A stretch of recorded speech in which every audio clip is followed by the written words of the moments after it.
Hey, how you doing? I hope you're having a pretty good day, and if not, then maybe hanging out here for a little while can give you a bit of an escape. Because today I want to talk about something that honestly feels kind of huge for Nintendo fans and Mario fans especially. So you probably already heard by now, or maybe you just stumbled in and you're finding this out right here, but Super Mario 3D World plus Bowser's Fury just got another update, version 1.2.2, and that's kind of wild when you think about it because, this game originally dropped back in February of 2021, and usually Nintendo doesn't keep giving attention to these re-releases for years down the line unless there's a good reason. That's what makes this patch so interesting. It didn't just quietly appear out of nowhere for no reason. It's happening at a time when a lot of eyes are on the Switch ecosystem and the supposed transition to whatever Nintendo has planned next. And that right there sets the stage for why people like me are sitting here wondering what's really going on with 1.22. Now, first things first, let's just talk about what we officially know. Nintendo rolled this out on September 30th, 2025. You boot up your Switch, check for updates, and there it is, patch notes and everything. And of course, in classic Nintendo fashion, the actual notes are vague as can be. They just say something along the lines of several issues have been addressed to improve the gameplay experience. That's it. That's the entire explanation. And while that might sound like a throwaway line, you and I both know that when Nintendo uses that exact phrase, it could mean anything from minor bug fixes to actual performance adjustments that make the game feel smoother in ways you might not notice until you've played it for hours. And when you remember that Bowser's Fury specifically was a bit of an experimental open-ended Mario experience that pushed the Switch harder than most Mario games ever did, it makes sense that Nintendo might still be tweaking and polishing even years later. Think about it like this. Super Mario 3D World was originally a Wii U game, right? It was designed for very different hardware. It had its quirks, and it was ported beautifully to the Switch in 2021 with some nice quality of life changes. But Bowser's Fury, that was brand new content. That was a little taste of what people thought might be Nintendo testing the waters for the next generation of Mario. And it ran on the same system, but in a way that clearly pushed the boundaries. People noticed frame rate dips here and there, some odd camera hitches, some situations where loading felt a little heavier than you'd expect from a Mario game. So when you hear about an update in late 2025, you start to think maybe Nintendo is quietly smoothing those edges, especially because all the rumors and leaks point to Switch 2 being right around the corner and Nintendo wanting its games, even older ones, to run nicely across both systems. And if you've been paying attention over the past couple of months, this isn't even the first update. We had version 1.20 earlier in June, and then 1.2.1 in July, and both of those were already being talked about in relation to Switch 2 compatibility.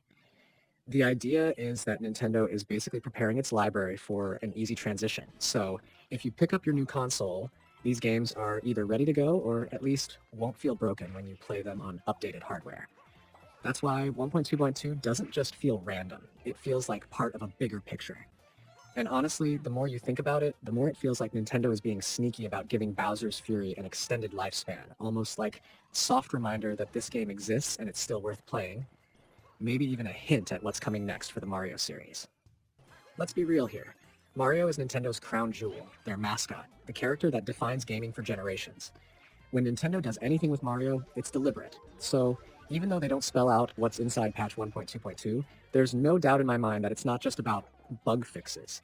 It could be deeper optimization, maybe some memory handling improvements, maybe adjustments that make online play feel smoother in 3D World's multiplayer, or even something tiny like fixing glitches that speedrunners exploited. And, Nintendo loves to quietly close those gaps because every time a big exploit is discovered, it spreads across YouTube and Twitch, and suddenly people are skipping half the game. Some folks love that, others hate it, but Nintendo usually steps in sooner or later. Another thing worth pointing out is how Bowser's Fury itself still feels unique to this day. Like, think about every other Mario game on Switch. You've got Mario Odyssey, which is this huge polished adventure with kingdoms to explore. You've got the classic 2D style platformers that came out before, but Bowser's Fury is this weird little hybrid experiment. It takes the engine and style of 3D World, but drops you into an open, continuous world with Bowser showing up as this kaiju-sized menace at random intervals.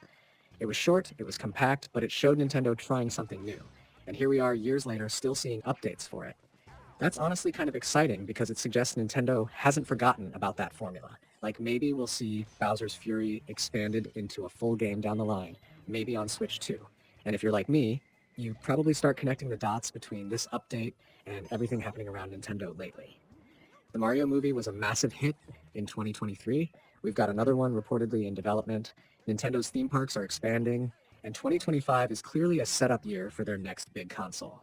So, what better way to keep Mario in the conversation than by giving small updates to a Mario game that came bundled with one of his most experimental outings? It keeps the game in the news cycle, gets fans talking again, and sets up interest for whatever Nintendo announces next. Now, here's something else I think is worth mentioning. These patches, as small as they look, often create ripples in the speedrunning and glitch hunting communities. Every time Nintendo patches Mario, there's a whole group of players who jump in immediately to see what's changed. Did they fix that wall clip? Did they adjust that platform cycle? Did they remove a shortcut? Or maybe, and this is the more interesting possibility, did they actually make new glitches possible? Because sometimes patching one thing breaks another. And that means even a vague patch like 1.2.2 can have a huge impact on how the game is played, competitively or even just for fun challenges. So while most people will just shrug and say, bug fixes, there are entire communities online right now analyzing this update to see exactly what Nintendo did. I also want to touch on how long it's been since the original release of Bowser's Fury and why updates this late feel unusual. Usually Nintendo supports its big games for a year or two, especially if they're multiplayer focused like Smash Bros. Or Splatoon. But a Mario platformer, especially one that was technically half a port, that doesn't get updates for 4 years unless Nintendo has a reason. So that's why I think 1.2.2 matters more than people realize. Even though they're not going to spell it out for us, it feels like they're aligning this game with whatever's next, ensuring it's not forgotten and making sure when the new system arrives, it works flawlessly. And speaking personally, it makes me want to go back and replay Bowser's Fury all over again. Because honestly, if Nintendo is still tweaking it after all these years, maybe I'll notice some improvements I didn't before. Maybe the frame pacing feels better, maybe Bowser's appearances are smoother, maybe transitions between areas load quicker. Sometimes the little changes are what make a replay feel fresh. And let's be real, a lot of us are hungry for a new Mario adventure anyway, so going back to this one with a little polish isn't the worst idea while we wait for what's next. The cool thing about updates like this too is how they breathe new life into conversations around games that might have otherwise been pushed aside. When you hear about Breath of the Wild updates years later, or Mario Kart still getting DLC after a decade, it makes the game feel alive. And that's what Nintendo is doing here, reminding you that Mario 3D World plus Bowser's Fury isn't just some port that came and went. It's part of an ongoing legacy. And that legacy is about to hit a new chapter with the next console generation. So in the end, yeah, on paper, patch point 2.2 is just another stability and bug fix update. But in reality, it's a lot more than that. It's Nintendo quietly polishing a gem, keeping their mascot fresh, and sending little signals that Mario's future is still very much in motion. And when you connect that with all the timing, the year, the Switch 2 rumors, the recent Mario projects, it feels like we're on the edge of something big.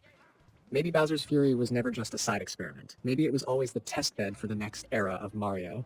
And these patches are just Nintendo keeping it sharp until they're ready to show us the full vision.